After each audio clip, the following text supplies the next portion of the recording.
হ্যাঁ, অবশ্যই আমি গর্বিত ফিল করি যে আমি এমন দুজন লিজেন্ডের সন্তান সারা বাংলাদেশে যাদেরকে চেনে। এবং আমার বাবার কথা যদি আমি বলি যে সারা বিশ্বে তার যে মানে সৃষ্টি, তার যে অবদান, আমরা যে আজকে যে আমার বাবার এই স্মরণসভায় যে আসছি, যে ছবিটা আমরা দেখাবো যে স্টপ জেনোসাইড, এই সারা বিশ্বে এই যুদ্ধটাকে কিন্তু চিনিয়েছেন এই জহির রায়হানের stop genocide.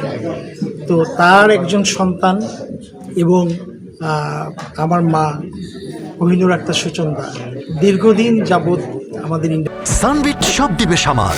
Sunbit magic press dishwashing এর মাথা ঘোরানো সলিউশন। ইন্ডাস্ট্রিতে আছেন, ফিল্ম ইন্ডাস্ট্রিতে আছেন, তার অবদানের কথাও যদি আমরা চিন্তা করি সেটাও কিন্তু বলে শেষ করা যাবে না। তো এরকম একটা সন্তান হিসাবে আমি আর কি, এরকম একটা পরিবারের সন্তান হিসাবে আমি অবশ্যই গর্ব ফিল করি।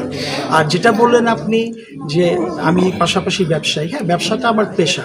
এই ব্যবসার পাশাপাশি যে আমি রাজনীতিতে মাঠে নেমেছি বা এসেছি, সেটার কারণগুলি হচ্ছে আমি ছোটবেলা থেকেই আমি কিন্তু মানুষের প্রতি একটা ভালোবাসা আমার সবসময় কিন্তু ছিল। আমি মানুষের কাছে যেতে পছন্দ করতাম, মানুষের দুঃখ দুর্দশা শুনতে পছন্দ করতাম এবং মানুষদের সাথে নিয়ে সমস্যার সমাধানের কথা চিন্তা করতাম সবসময়। তো সেটা একটা ছোটবেলা থেকে মনের ভিতর সবসময় একটা লালন করে আসছি জিনিসটা। পরবর্তীকালে এখন এই আপনার জুলাই মাসের পরে যেই পরিবেশ সৃষ্টি হয়েছে, এই পরিবেশের জন্যই কিন্তু আসলে আমাদের এখন আসা।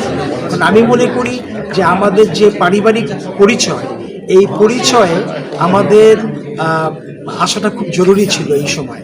কারণ দেখেন, আমার আব্বা যদিও রাজনীতির সাথে জড়িত ছিলেন না, কিন্তু তিনি একটি সুন্দর বাংলাদেশের স্বপ্ন দেখতেন সবসময়।